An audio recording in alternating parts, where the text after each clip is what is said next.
On the cold morning of Saturday, November 30th, 2019, just after 1:30, a quiet residential street in Bradford, West Yorkshire, became the setting for an abduction that would expose one of the United Kingdom's most sophisticated drug trafficking operations and lead investigators into the darkest corners of organized crime. A man vanished without a trace from his mother's home, leaving behind a devastated family, unanswered questions, and a mystery that would grow more disturbing with every passing hour. And years earlier, on the evening of Tuesday, May 10th, 2011, in another part of Bradford, two men stepped into a terraced house on Heath Terrace, unaware that they would never leave alive. By dawn, their bodies lay miles away on a secluded country lane, brutally beaten and abandoned in the darkness. Two crimes separated by 8 years, yet each marked by betrayal, calculated violence, and families torn apart by decisions made in anger and desperation. These are not stories of random violence or crimes of opportunity. They are cases that reveal how personal grievances and criminal enterprises can intersect in devastating ways, how the bonds of family can be weaponized or destroyed, and how modern investigative techniques, from encrypted communication platforms to international extradition agreements, have transformed the pursuit of justice in an interconnected world. This is the story of Tahir Sied and Mohammed Zubair, two men whose actions would test the limits of West Yorkshire Police's homicide, and major inquiry teams challenge international cooperation frameworks and ultimately demonstrate that even the most carefully constructed criminal empires and the most distant fugitives cannot escape accountability forever. Welcome to this true crime documentary. Let's examine these cases with the detail and respect they demand. Before we go deeper into this investigation, if you're interested in real crime documentaries that explore the investigative process and the human stories behind major cases, subscribe to this channel. And in the comments below, tell me where you're watching from. I'd love to know what brings you to these chilling true stories from across the United Kingdom and beyond. To understand the events of November 2019, we must first step back and examine the criminal infrastructure that made those events possible. Bradford, a city in West Yorkshire with a population of over 500,000, has long struggled with organized crime networks that operate in the shadows of its diverse communities. The city's location, its transport links to major ports, and its complex social geography have made it attractive to those seeking to move illicit goods through the United Kingdom. And in the years between 2016 and 2021, one man built an operation so sophisticated, so carefully structured, that it would take a technological breakthrough of historic proportions to bring it down. Tahir Sied was 42 years old when police finally connected him to an empire worth over £125 million. He was not a street-level dealer scrambling for territory. He was a logistics manager, an organizer, a man who understood that the most successful criminals are those who operate like businessmen, methodical, disciplined, and several steps removed from the product itself. Investigators would later estimate that between 2016 and the summer of 2021, Sied and his network successfully smuggled more than 5 metric tons of Class A drugs into the United Kingdom. To put that in perspective, that's the weight of approximately 3 mid-sized automobiles, except instead of steel and glass. It was heroin and cocaine with a wholesale value that could destabilize entire communities and fuel addiction across multiple cities. The sophistication of the operation lay not just in its scale, but in its concealment methods. Each shipment, sometimes weighing as much as 200 kilograms, was hidden within lorries carrying frozen chicken from the Netherlands to industrial units in Bradford. The chicken itself was never intended for sale or distribution. It was merely a cover, a layer of legitimacy that would allow the lorries to pass through customs inspections without triggering suspicion. Once the lorries arrived at a rented industrial unit in Bradford, the chicken would be discarded, and the drugs would be carefully extracted, repackaged, and distributed further into a network that stretched across the country. Photographs recovered during the investigation showed Sied himself operating a forklift truck, personally unloading consignments, as if he were managing a legitimate warehouse operation. This hands-on approach was unusual for someone at his level. Most kingpins maintained distance, insulating themselves from the physical product to avoid direct evidence. But Sied's confidence, some might say his arrogance, led him to believe that his network was secure, that the layers of encryption and the careful selection of trusted associates would keep him invisible to law enforcement. For years, that confidence appeared justified. The operation ran smoothly, generating enormous profits that funded a lifestyle marked by luxury vehicles, expensive watches, and frequent international travel. Sied moved through Bradford and beyond, with the assurance of a man who believed himself untouchable. But that sense of security was built on a foundation that was already beginning to crack. By early 2019, the National Crime Agency, working in partnership with European law enforcement agencies, had begun to close in on encrypted communication networks that had long been considered impenetrable. The breakthrough came with Operation Venetic, a coordinated international effort that would become one of the most significant law enforcement operations in modern British criminal history. For years, organized crime groups across Europe had relied on a platform called Encrochat to communicate securely. The platform offered modified smartphones with encryption that was believed to be unbreakable, allowing criminals to discuss shipments, negotiate deals, and coordinate activities without fear of interception.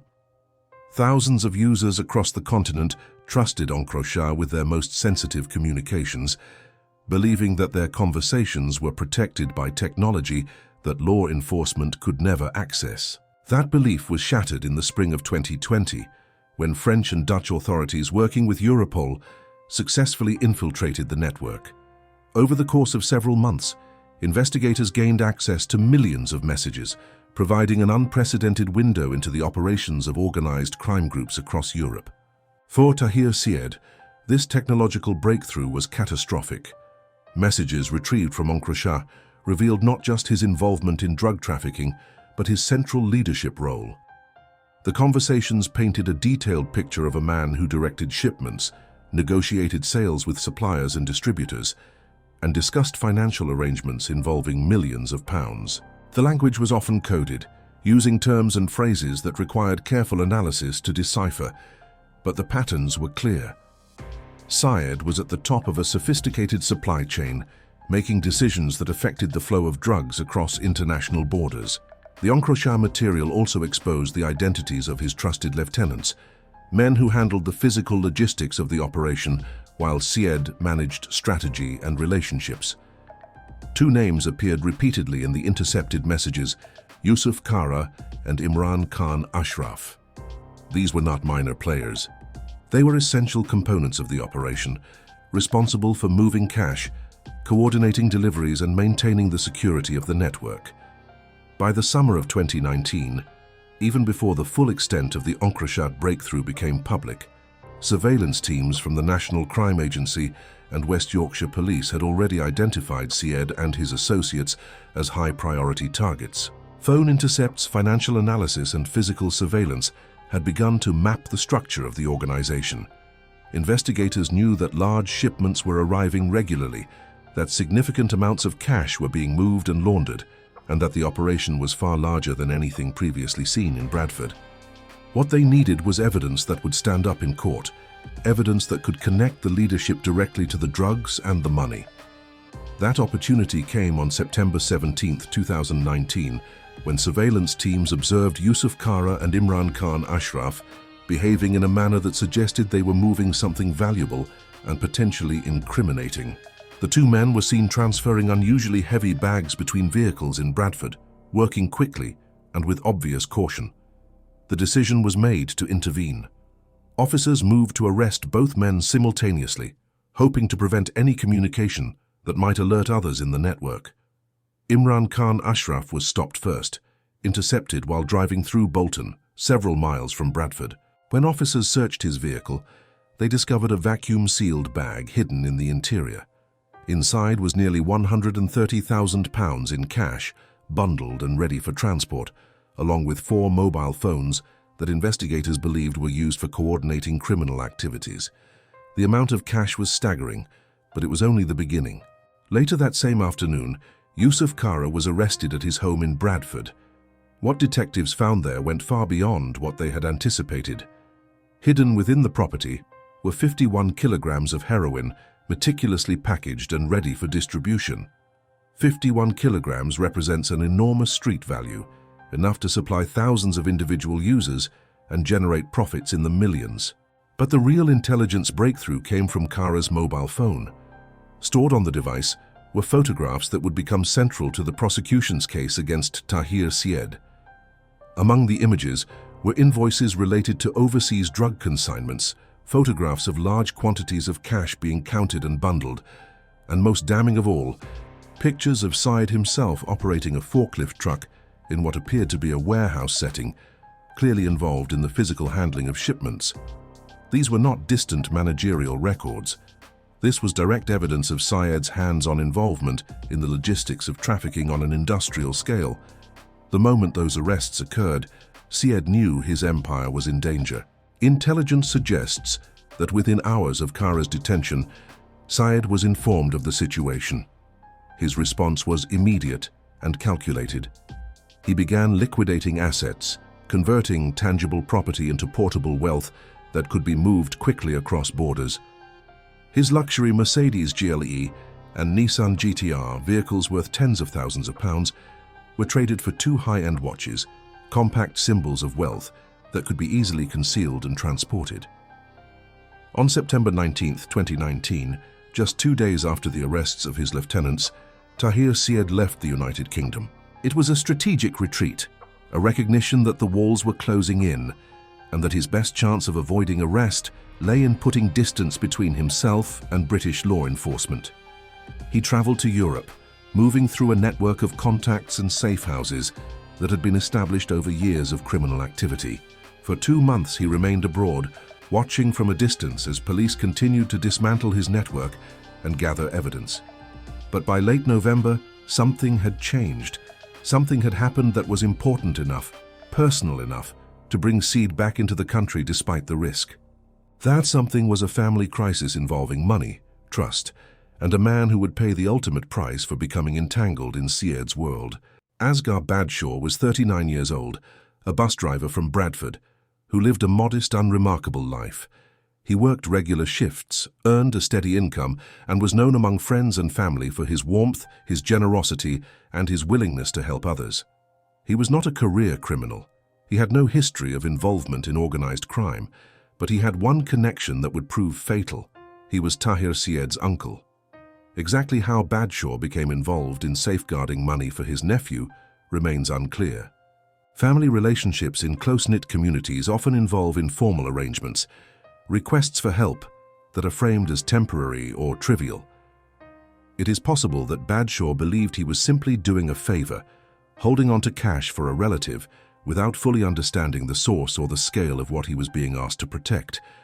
What is certain is that by November 2019, approximately £600,000 in cash, drug money that belonged to Sied's organization, had gone missing. For Tahir Sied, this was not merely a financial loss. In the world of organized crime, reputation and authority are built on the perception of control. A missing fortune of that magnitude suggested either betrayal or incompetence, and either interpretation threatened Sied's standing with suppliers, distributors, and associates who expected him to manage his affairs with precision. Sied's suspicion fell on his uncle. Whether that suspicion was based on evidence or simply on the fact that Badshaw had been entrusted with the money is unclear. But once Sied fixed on the idea that his uncle had either taken the cash or knew where it had gone, the trajectory toward violence became almost inevitable. Sied returned to Bradford in late November 2019, driven by the need to resolve the situation personally. Rather than moving directly to confrontation, he first attempted a different approach: the polygraph test. Lie detector tests are not admissible as evidence in British courts because their reliability is contested, but in the informal world of criminal justice, they serve a different purpose.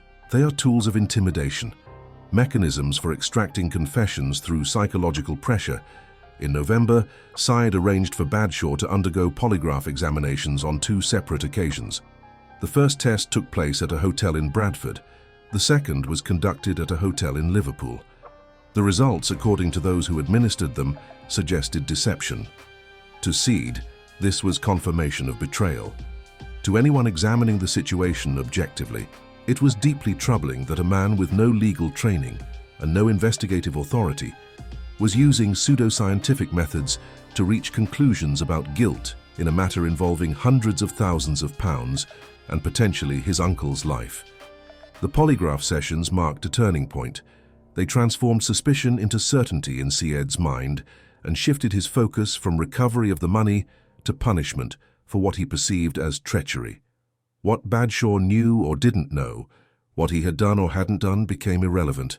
Sied had decided that his uncle was guilty, and that decision set in motion a plan that would end in murder. In the early hours of November 30th, 2019, at approximately 1:30 in the morning, Asghar Bradshaw was forcibly taken from his mother's home on Mayo Road in Bradford. The abduction was not the work of strangers. It was carried out by men acting under the orders of Tahir Sied, men who were part of his network and who understood that what they were doing was not an arrest or an interrogation, but a kidnapping. Bradshaw was bundled into a Mercedes and driven out of Bradford through streets that were largely empty at that hour, his destination a place that had been chosen specifically for its seclusion and its symbolic weight. The men took him to a disused branch of Yorkshire Bank on Commercial Street in Batley, a small town adjacent to Bradford.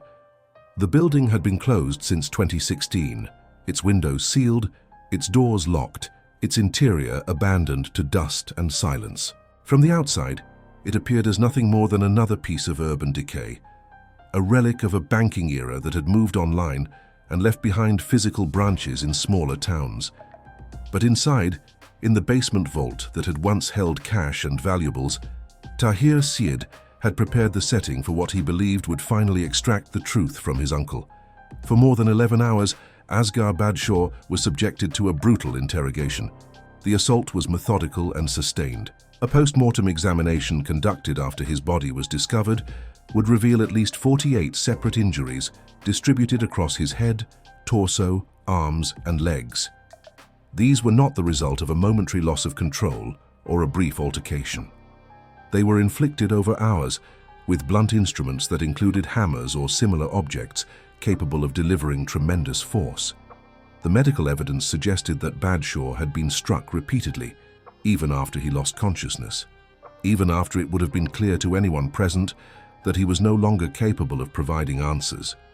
Sied demanded to know where the £600,000 had gone. He wanted a confession, an admission of guilt that would justify what he was doing and allow him to recover the money. But no confession came.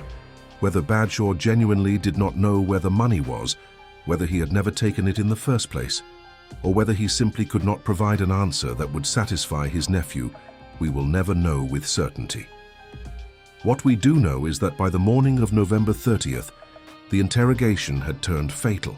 Asghar Bradshaw died from catastrophic blunt force trauma, his body broken by hours of sustained violence in the basement of an abandoned bank. Tahir Sied had not recovered his money. What he had done was commit murder, a crime that would eventually lead investigators to uncover the full extent of his criminal empire and set in motion an international manhunt that would span multiple countries and years. The immediate aftermath of the murder revealed the cold pragmatism that characterized Sied's approach to criminal enterprise. Bradshaw's body was wrapped in cloth and placed on a shelving unit in the basement vault, hidden from immediate view. To further reduce the likelihood of discovery, a false wall was constructed to block off the staircase leading down to the vault. From the exterior, the building appeared unchanged, locked, sealed, and abandoned. Inside, a man's remains lay concealed in darkness, deliberately hidden by those responsible for his death. For Bradshaw's family, the days following his disappearance were marked by escalating fear and confusion. On December 4, 2019, 4 days after the abduction, relatives reported him missing to West Yorkshire police. Bradshaw was a man of routine, someone who maintained regular contact with family and who would never simply vanish without explanation. His sudden absence was immediately alarming. The family pleaded publicly for information, unable to comprehend why a kind, hard-working man with no known enemies had disappeared without a trace. Tahir Sied compounded their suffering with lies. He reassured family members that Bradshaw was safe, that he was comfortable and well, that there was no cause for concern. These reassurances were calculated to buy time, to delay police inquiries, and to maintain an illusion of normalcy, while Sied decided his next moves. In reality, he knew that his uncle had been dead for days. His deception was not just a criminal act, it was an act of profound cruelty toward people who were already suffering. Detectives with West Yorkshire Police's Homicide and Major Inquiry Team launched an intensive investigation the moment Bradshaw was reported missing. The case was initially treated as a high-risk missing person inquiry, but senior investigators understood from the outset that the circumstances were deeply suspicious. Bradshaw had no history of mental health issues, no financial problems that might explain a sudden departure, and no indication that he intended to leave the area. The inquiry quickly focused on his last known movements and his associations. Phone records, witness statements, and surveillance footage began to construct a timeline of his final hours. Investigators learned that Bradshaw had been at his mother's home on Mayo Road late on November 29th. Multiple witnesses confirmed that he had been there, behaving normally with no indication that he was planning to leave. Then, in the early hours of November 30th, he was gone. The investigation widened. Detectives interviewed family members, friends, and associates, searching for any lead that might explain the disappearance. When Bradshaw's connection to Tahir Sied emerged, alarm bells rang. Sied was already under investigation for drug trafficking, his network already under surveillance, and his associates already known to detectives. The possibility that Bradshaw's disappearance was connected to organized crime became a central line of inquiry. Forensic teams began examining financial records, communications data, and surveillance footage from the days surrounding the abduction. They discovered that Sied had returned to the United Kingdom in late November after 2 months abroad, a detail that immediately struck investigators as significant. A man fleeing a major drug investigation does not typically return unless something urgent demands his presence. As December progressed, detectives focused their attention on properties and locations associated with Sied and his network. The disused Yorkshire bank branch in Batley emerged as a location of interest. Records showed that the building had been empty since 2016, but recent activity in the area had been reported. On December 29, 2019, nearly a month after Bradshaw's disappearance, officers executed a warrant and forced entry into the building. In the basement vault, behind the false wall that had been constructed to conceal the staircase, they found what the family had dreaded: Asghar Bradshaw's body, battered, wrapped, and hidden in the darkness. The discovery confirmed the worst fears of everyone involved in the investigation. This was not a missing person case. It was a murder, and the evidence suggested that it had been carried out with premeditation and extreme brutality. As the investigation into Asghar Bradshaw's murder intensified, detectives worked to identify everyone involved in the abduction, the assault, and the subsequent cover-up.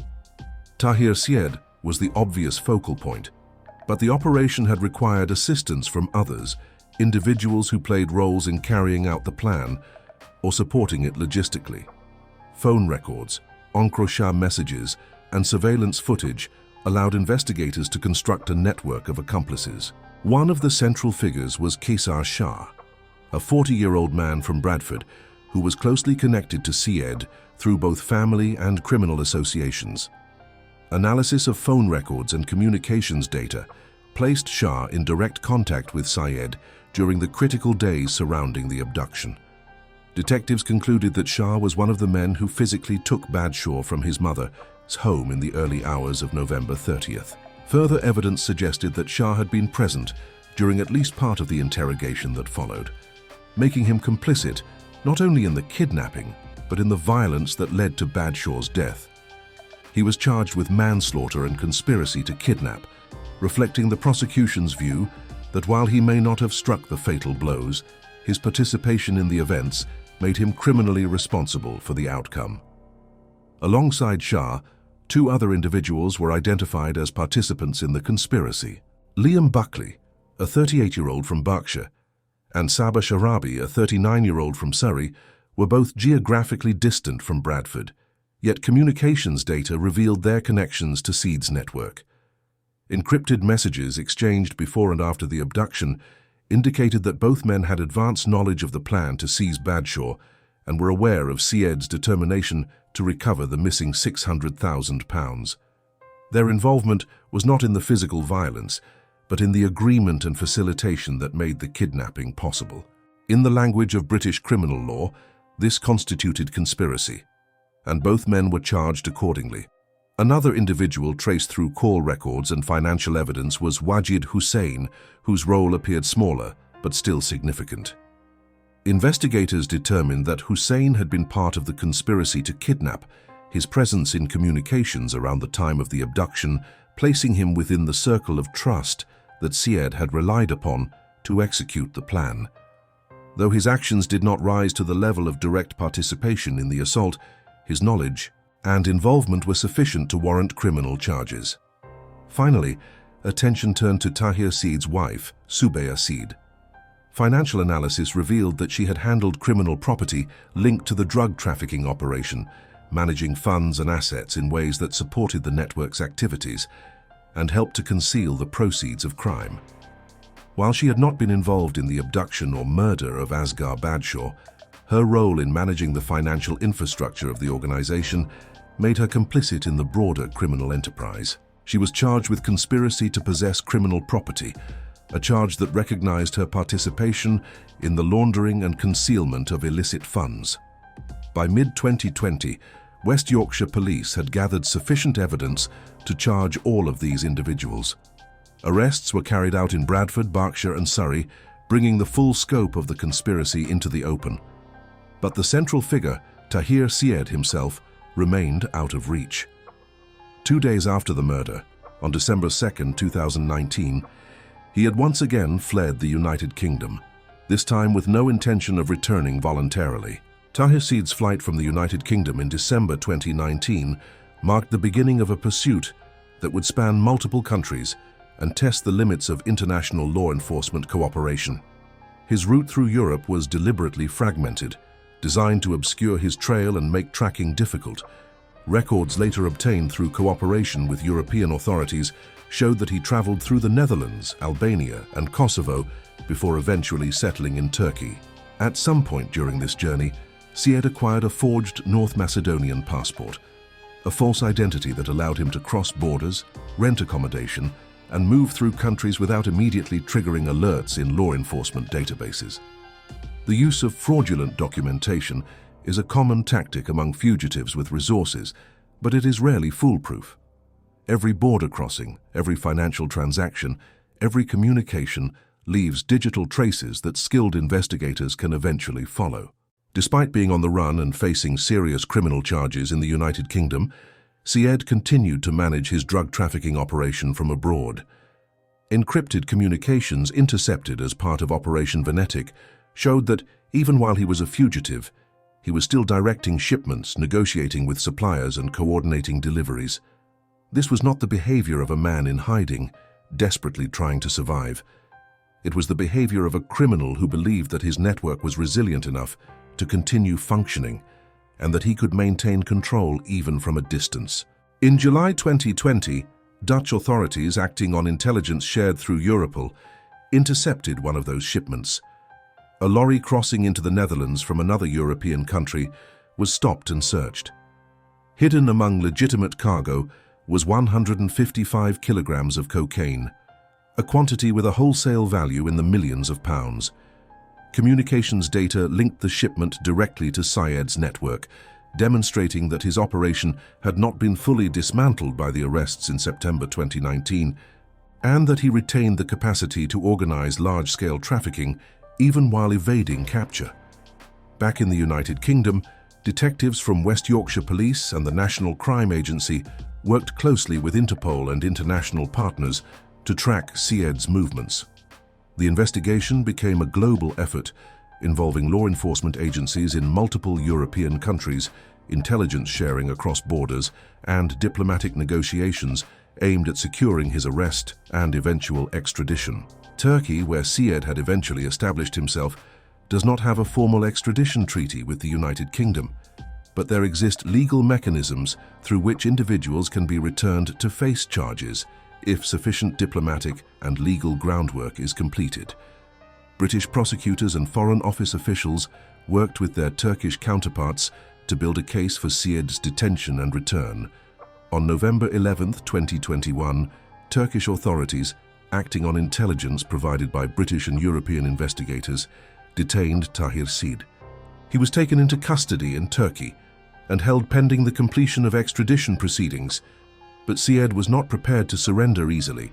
What followed was a 2-year legal battle as he fought every stage of the extradition process, appealing decisions, challenging the legal basis for his return, and attempting to exploit any procedural or diplomatic obstacle that might delay or prevent his transfer back to the United Kingdom. Extradition cases involving countries without formal treaties are complex and time-consuming. They require coordination between foreign ministries, legal authorities, and law enforcement agencies, and they are subject to the domestic legal systems of the countries involved. British prosecutors had to demonstrate to Turkish courts that the charges against Sied were serious, that the evidence was substantial, and that his return was legally justified under international norms. Throughout 2022 and into 2023, the case moved slowly through the Turkish legal system. Each appeal, each delay extended Sied's time in Turkey and postponed the moment when he would have to face British justice. But the persistence of British investigators and the strength of the evidence eventually prevailed. In April 2024, after more than 2 years of legal proceedings, Tahir Sied was finally extradited from Turkey to the United Kingdom. He was flown back under escort and immediately taken into custody to await trial. By the summer of 2025, 6 years after the murder of Asghar Badshaw and nearly 10 years after the drug trafficking operation had begun, the case finally reached its conclusion in the courtroom. Tahir Sied stood trial at Leeds Crown Court, facing charges of murder, conspiracy to kidnap, and multiple counts related to drug importation and money laundering. He had already admitted conspiracy to possess criminal property, acknowledging his role in handling the proceeds of the trafficking operation, but he denied the murder charge, attempting to shift responsibility onto others or to argue that he had not intended to kill his uncle. The prosecution presented a comprehensive case built on forensic evidence, Encrochat messages, witness testimony, and the physical evidence recovered from the abandoned bank in Batley. The trial lasted 5 weeks, during which the jury heard detailed accounts of the surveillance operations that had tracked Sied and his associates, the arrests of Yusuf Kara and Imran Khan Ashraf in September 2019, the discovery of the heroin and cash, and the photographs on Kara's phone that placed Sied at the heart of the operation. They heard about the polygraph tests that Sied had arranged for Badshaw, the abduction in the early hours of November 30th, and the 11 hours of brutal interrogation that ended in murder. They saw the forensic evidence that documented the 48 injuries inflicted on Badshaw's body, the blood traces found in the basement vault, and the false wall constructed to conceal the crime. And they reviewed the Encrochat messages that revealed Sied's continued involvement in drug trafficking, even while he was a fugitive, including his direction of the shipment that was intercepted in the Netherlands in July 2020. After hearing all the evidence and deliberating on the facts, the jury returned unanimous verdicts. Tahir Sied was found guilty of murder, guilty of conspiracy to kidnap, and guilty on all counts related to drug importation and trafficking. On June 13, 2025, he returned to court for sentencing. The judge described the crimes as calculated, brutal, and driven by a combination of greed, paranoia, and a desire to maintain control over a criminal empire. The sentence reflected the severity of the offences: life imprisonment with a minimum term of 34 years and 154 days before Sied would even be eligible to apply for parole. The sentence took into account the time he had already spent in custody following his extradition, but it made clear that he would remain in prison for the majority of his remaining life. The other members of the conspiracy also faced justice. Tahir Sied, who had admitted manslaughter, conspiracy to kidnap, and handling criminal property, was sentenced to 18 years in prison. Liam Buckley and Sabah Sharabi, who had admitted conspiracy to kidnap, each received 7 years and 2 months. Wajid Hussein, also convicted of conspiracy to kidnap, was sentenced to 4 years and 2 months. Tahir Sied, who had pleaded guilty to conspiracy to possess criminal property, received a 2-year sentence suspended for 2 years. A recognition that while she had been complicit in handling criminal proceeds, her role had been less central than that of the others. The sentences brought a measure of closure for Asghar Badshaw's family, but they could not erase the pain of his loss or the betrayal by someone who should have been his protector. In the world of organized crime, the bonds of family can be both a source of strength and a weapon of destruction, and in this case, those bonds were severed in the most violent and final way possible. The case of Tahir Sied and Asghar Badshaw was one of 2 devastating crimes that shook Bradford in the years following the global financial crisis, a period when organized crime and personal violence often intersected in ways that left communities traumatized and families shattered. The second case, which unfolded 8 years earlier, involved a different kind of betrayal and a different kind of violence, but it shared themes of family loyalty, personal grievance, and the lengths to which some individuals will go when they believe their honor or authority has been challenged. In the spring of 2011, tensions inside a quiet terraced house on Heath Terrace in the Barker End area of Bradford were building beneath the surface of what appeared to be an ordinary family life.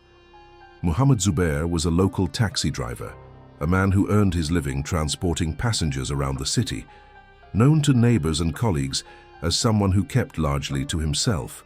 He lived at Heath Terrace with his wife, Kainat Bibi, and his mother, Arab Sultana. Outwardly, the household seemed unremarkable, but beneath that surface, Zubair had discovered a truth that he could not accept. His wife was conducting an affair with Ahmadine Siddiqui, a 35-year-old Afghan electrician from London who was himself married with 7 children.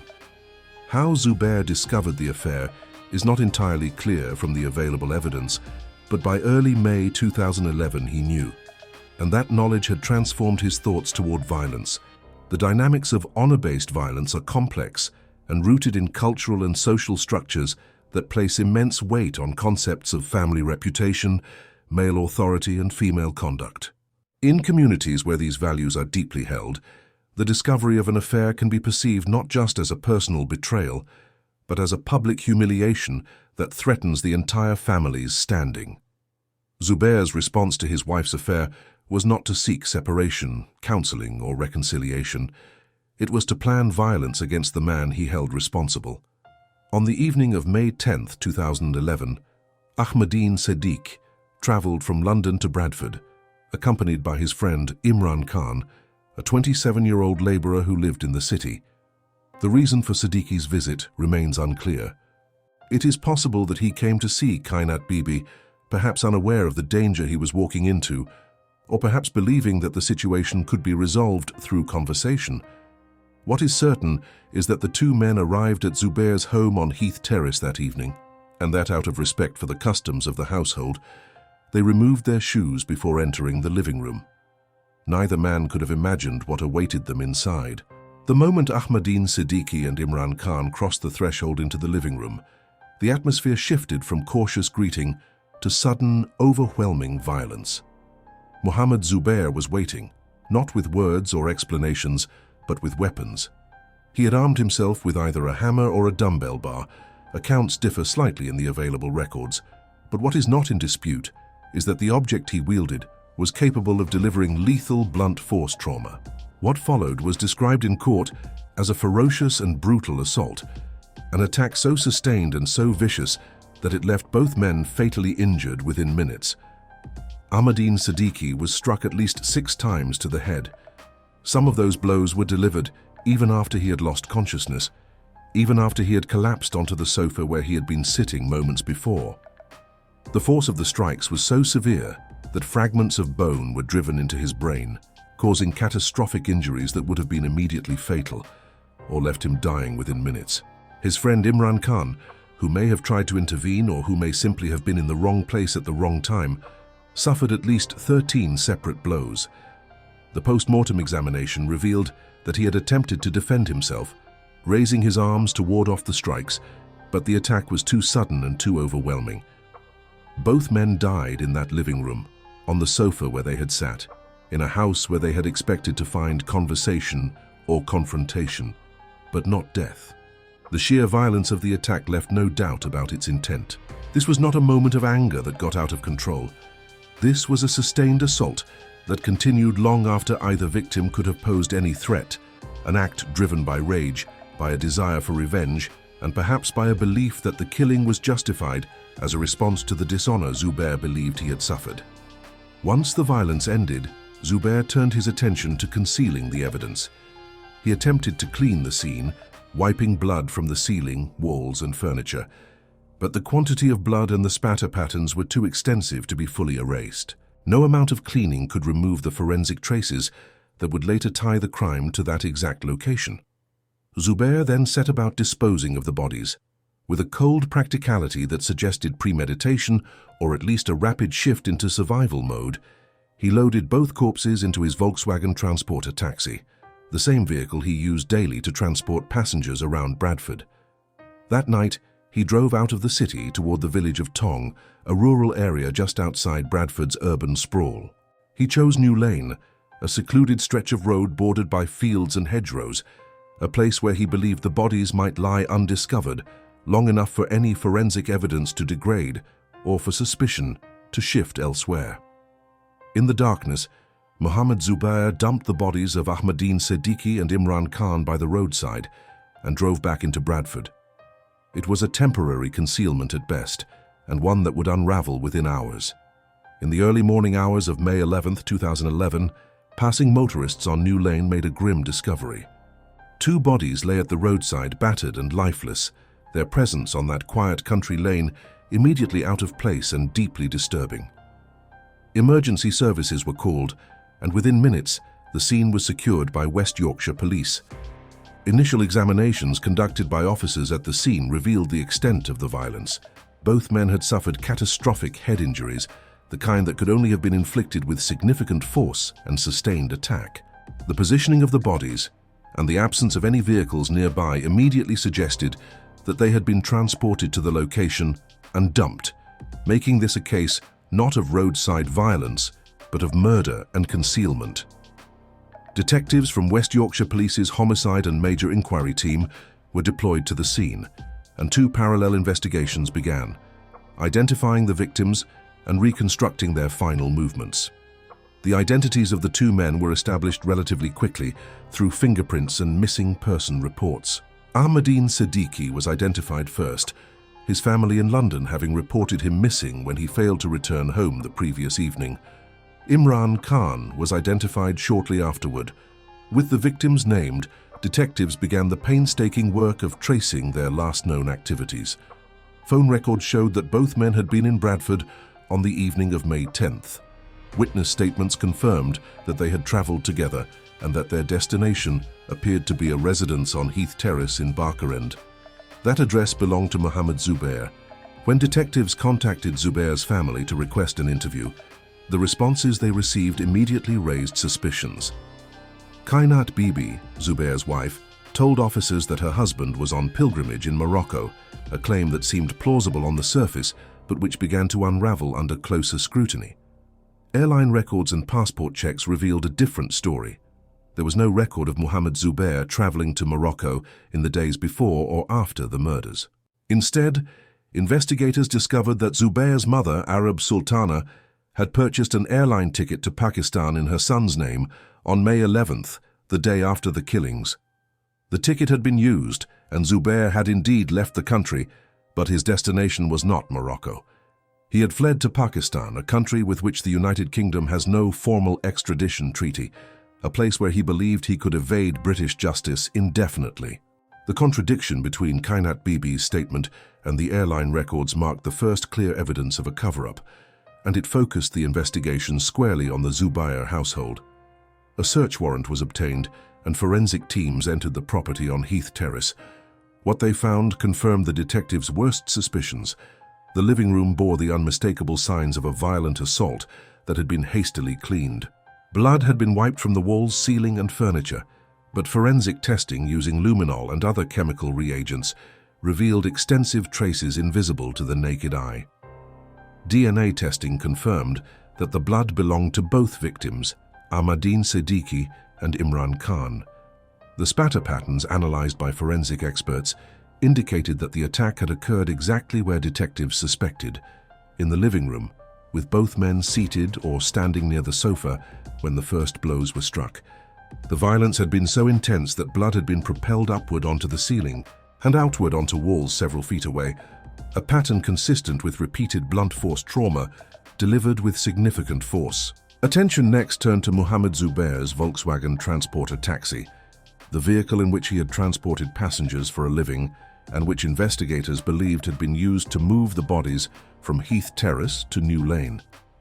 The vehicle had been wiped down, surfaces cleaned in an attempt to remove any incriminating evidence, but forensic science is extraordinarily difficult to defeat. Swabs taken from hidden areas of the vehicle's interior, places that are difficult to reach and easy to overlook during a hasty cleaning, revealed DNA traces belonging to both victims. The presence of their DNA in Zubair's taxi provided the crucial link between the attack inside the house and the disposal of the bodies on that secluded country lane. The forensic picture was now complete. Ahmadine Siddiqui and Imran Khan had been attacked and killed in the living room of Mohammed Zubair's home. Their bodies had been transported in his taxi, and they had been dumped on New Lane in an attempt to conceal the crime and delay the investigation. With the physical evidence overwhelming and the suspect already out of the country, detectives widened the scope of the investigation to include those who had helped Zubair escape. His mother, Arab Sultana, had purchased the airline ticket that allowed him to flee to Pakistan. Investigators concluded that she had done so with full knowledge of what her son had done, making her complicit in assisting an offender. She was arrested and charged. His wife, Kainat Bibi, had lied to police about Zubair's whereabouts, claiming he was in Morocco when he was in fact fleeing to Pakistan. That lie, told to officers conducting a murder investigation, constituted perverting the course of justice, a serious criminal offense. She too was arrested and charged. In 2013, Arab Sultana was convicted of assisting an offender and sentenced to 3 years and 9 months in prison. Kainat Bibi was convicted of perverting the course of justice and received a sentence of 20 months. The convictions sent a clear message that those who help murderers escape justice, even family members acting out of loyalty or fear, will themselves face serious consequences. But the question of Mohammed Zubair's own involvement remained unresolved. He was thousands of miles away in Pakistan, beyond the reach of British law enforcement, and the prospect of bringing him back to face trial seemed remote. Yet investigators and prosecutors were determined not to allow the case to remain unfinished. Another individual was also brought to trial in connection with the murders.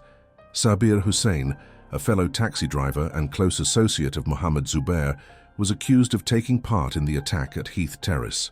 Prosecutors argued that while he may not have delivered the fatal blows himself, his presence and participation in the events of that night made him criminally responsible for the deaths of the two men. The case against Hussein was based on a combination of witness statements, communications data, and circumstantial evidence that placed him at or near the scene around the time of the killings. In court, the defense argued that Hussein had not been involved in the violence and that any connection to Zubair was coincidental or overstated. The jury was not convinced of his guilt on the murder charge, finding reasonable doubt as to whether he had directly participated in the attack. However, they did convict him of manslaughter, a verdict that recognized his involvement in the events that led to the deaths, even if his exact role remained unclear. In 2012, Tahir Sied was sentenced to 10 years in prison for manslaughter. The conviction brought some measure of justice for the families of Ahmadine Siddiqui and Imran Khan, but it was not complete. The man who had wielded the weapon, the man who had planned and carried out the attack, the man whose rage and desire for revenge had set everything in motion, remained free in Pakistan, living under the protection of a legal system that had no obligation to cooperate with British authorities. For more than 2 years after the murders, Mohammed Zubair lived as a fugitive in Pakistan. He had family connections there, a support network that provided shelter and a degree of security, and he likely believed that the absence of a formal extradition treaty meant that he was beyond the reach of British justice. That confidence was misplaced. Throughout 2011, 2012 and 2013, detectives from West Yorkshire Police and prosecutors from the Crown Prosecution Service worked quietly. but persistently with international partners to build a case for Zubair's return. The absence of a formal extradition treaty between the United Kingdom and Pakistan did not mean that extradition was impossible. It simply meant that the process would be more complex, requiring diplomatic negotiations, legal submissions to Pakistani courts, and cooperation at the highest levels of government. British authorities argued that the severity of the crime, the strength of the evidence, and the principles of international justice all supported Zubair's return to face trial. In November 2013, acting on intelligence shared through international law enforcement channels, Pakistani authorities arrested Mohammed Zubair.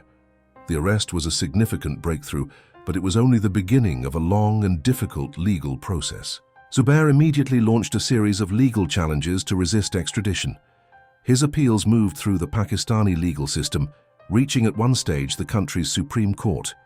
The arguments centered on whether the evidence met the legal standards required for extradition, whether his rights would be protected if he were returned to the United Kingdom, and whether Pakistani law permitted his transfer in the absence of a formal treaty. British prosecutors and diplomats worked closely with their Pakistani counterparts, providing detailed evidence of the murders, the forensic findings, and the legal framework under which Zubair would be tried in the United Kingdom. They assured Pakistani authorities that he would receive a fair trial, that his legal rights would be protected, and that the case met all international standards for evidence and due process. The legal battle continued for more than 2 years, a test of patience and persistence for everyone involved. Finally, in May 2016, after exhaustive legal proceedings, the Pakistani courts ruled that Mohammed Zubair could be extradited to the United Kingdom. It was a landmark decision, the first time in over a decade that Pakistan had agreed to return a suspect to the United Kingdom for prosecution on murder charges. On a day in May 2016, Mohammed Zubair was placed aboard a flight under escort and returned to British custody. He was immediately taken to West Yorkshire, where he was formally charged with the murders of Ahmadine Siddiqui and Imran Khan. The case that had begun 5 years earlier on a secluded country lane was finally moving toward its conclusion. 6 years after the murders, Mohammed Zubair stood trial at Bradford Crown Court. The trial opened in 2017, and the courtroom was packed with family members, journalists, and members of the public who had followed the case through the years of investigation and extradition battles. The prosecution presented the case methodically, beginning with the discovery of the bodies on New Lane in the early hours of May 11, 2011, and working backward to reconstruct the events of the previous evening. Forensic experts testified about the blood traces found in the living room at Heath Terrace, the spatter patterns that revealed the location and intensity of the attack, and the DNA evidence that confirmed both victims had been killed in that room. They explained how blood traces in Zubair's taxi linked the crime scene to the disposal site, creating a chain of evidence that was difficult to dispute. Phone records and witness statements placed both victims at Heath Terrace on the evening of May 10th and established that Zubair had been present at the same time. The evidence also demonstrated that Zubair had fled the country the very next day, using a ticket purchased by his mother, behavior that prosecutors argued was consistent with guilt and a desire to evade justice. In his defense, Mohammed Zubair attempted to shift responsibility onto Sabir Hussain, the man who had already been convicted of manslaughter.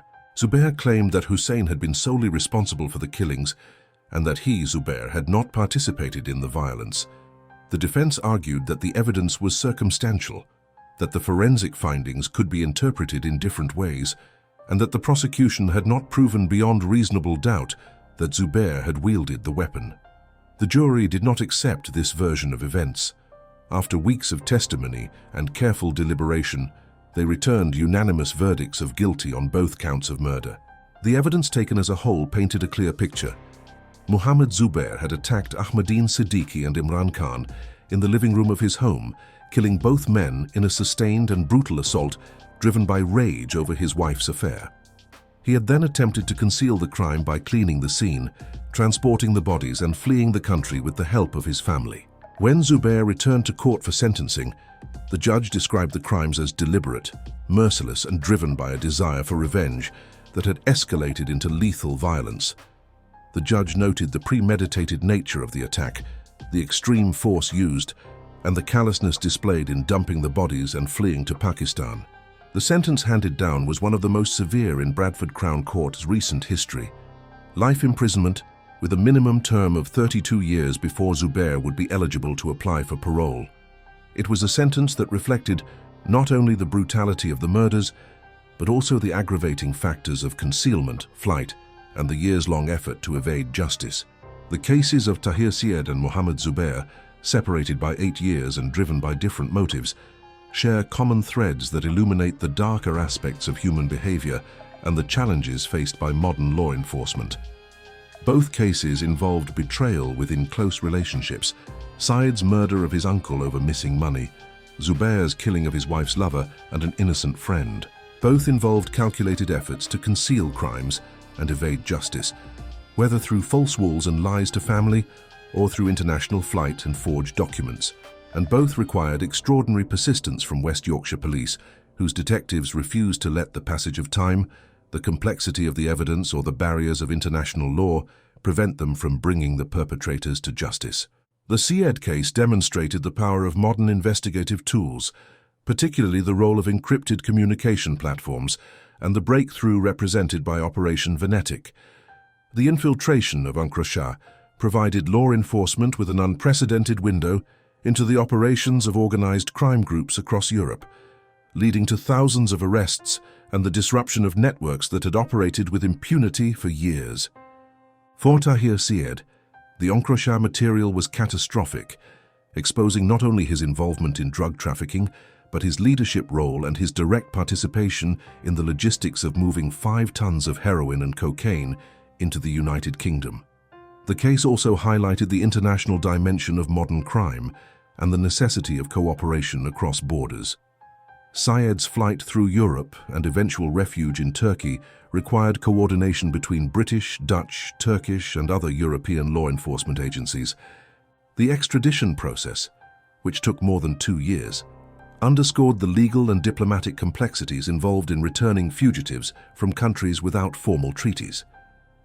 But it also demonstrated that persistence and cooperation can overcome those obstacles, that fugitives cannot hide indefinitely, and that justice, though delayed, can still be achieved. The Zubair case, by contrast, illuminated the cultural and social dimensions of violence, particularly honor-based violence, driven by perceptions of shame and betrayal. The murder of Ahmadine Siddiqui and Imran Khan was not motivated by financial gain or criminal rivalry.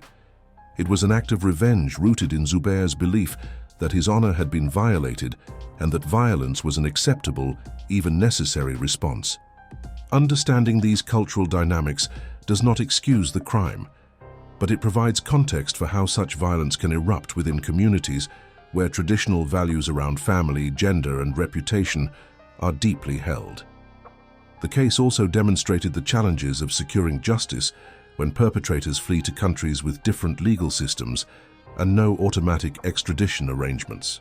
The 2-year battle to bring Zubair back from Pakistan required not only legal arguments, but diplomatic negotiations and assurances that he would receive a fair trial. The eventual success of that effort set a precedent and opened a pathway for future cases, showing that even without formal treaties, extradition is possible when the evidence is strong and the political will exists. For the families of the victims, Asghar Badshaw, Ahmadine Siddiqui, and Imran Khan, the convictions and sentences brought a measure of closure, but they could not undo the loss or erase the trauma. Badshaw's family had to endure weeks of uncertainty, compounded by lies from a man who knew his uncle was already dead. Siddique's family in London and Khan's family in Bradford had to grapple with the sudden, violent loss of loved ones, whose only mistake was being in the wrong place at the wrong time. The sentences handed down, 34 years for Sied, 32 years for Zubair, reflect the severity of the crimes and the need to protect society from individuals capable of such calculated violence. But they also serve as a message that no one, regardless of wealth, connections, or distance, is beyond the reach of justice. The investigative work that led to these convictions represents the best of modern policing: painstaking forensic analysis, international cooperation, technological expertise, and an unwavering commitment to holding offenders accountable. As these cases recede into the archives of West Yorkshire Police and into the collective memory of Bradford's communities, they leave behind lessons about the consequences of betrayal, the dangers of unchecked criminal enterprise, and the resilience of the rule of law. They remind us that behind every criminal case are real people, victims whose lives were cut short, families who must live with loss, and investigators who dedicate years to ensuring that justice is not just an ideal, but a reality.